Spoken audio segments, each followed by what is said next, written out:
Hello guys, what's up yo? So dahil may natanggap ako galing sa YouTube, Google AdSense, binili ko ng portable pressure washer. Ayan o. So para may souvenir ako na galing sa sahod ng YouTube. So ang gagawin natin ngayon guys is i-unbox natin tong portable high pressure na to. Makita daw brand nito eh. Kaya ayan, may souvenir ako. Pwede daw siya panglinis ng sasakyan, panglinis ng motor, panglinis ng e-bike, or sa panglinis dito sa bahay. So tingnan natin to guys. Ang bili ko nga pala nito ay nasa 1,085. So ayan, unboxing natin guys. Let's go! Una sa lahat guys, salamat sa mga subscribers ko dyan at sa YouTube at sa Google AdSense. Maraming salamat. So ayan, unbox na natin to.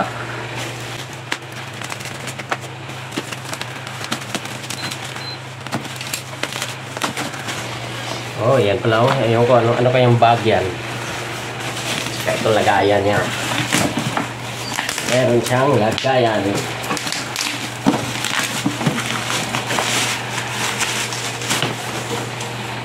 Yun, no? Yan, no? Tingnan natin kung ano to.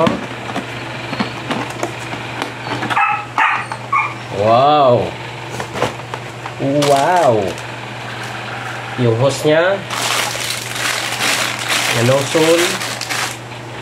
Ayan. Yung kinuha ko, guys, yung dalawa ng battery para may pang-reserva na siya. Para tuloy-tuloy yung, ano, no, yung trabaho. Tsaka ito yung charger niya, oh. Ito naman yung lagayan ng sabon. Tsaka ito na yung gun. Makita, oh. Pero hindi siguro original to.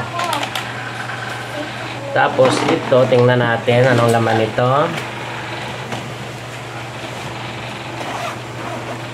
Ito yung libreng sabon.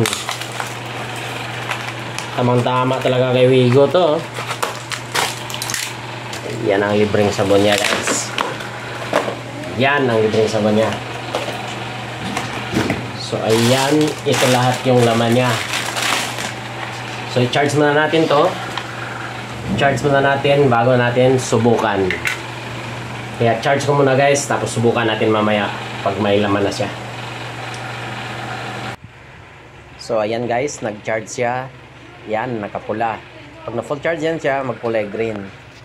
Tapos dyan lang siya sinasaksak. So, ito yung ano niya guys, no? Battery, ito yung gun. So, ganyan lang natin.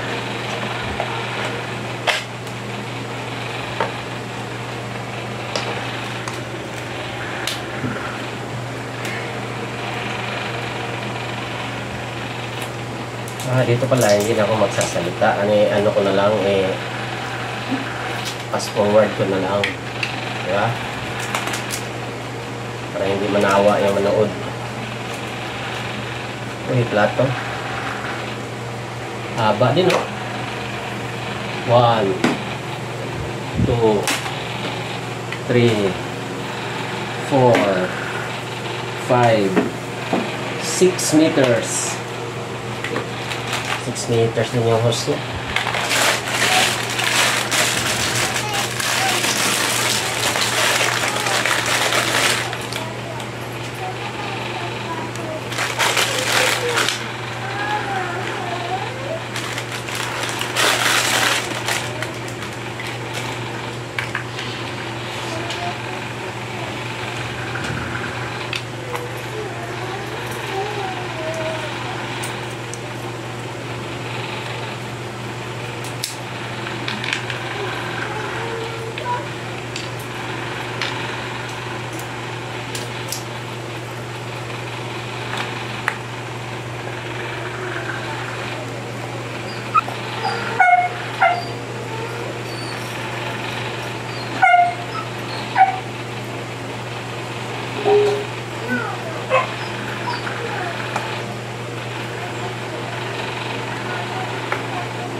Ano guys, testing muna guys, testing.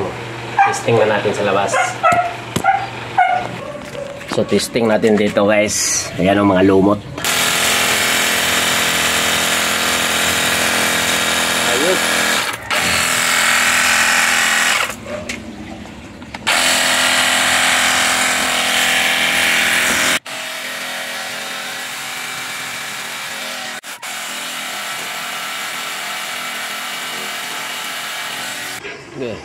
Ito naman yung spread.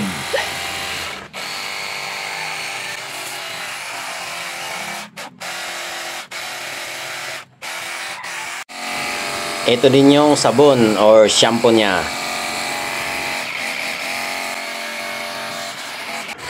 Yan, banlawan na.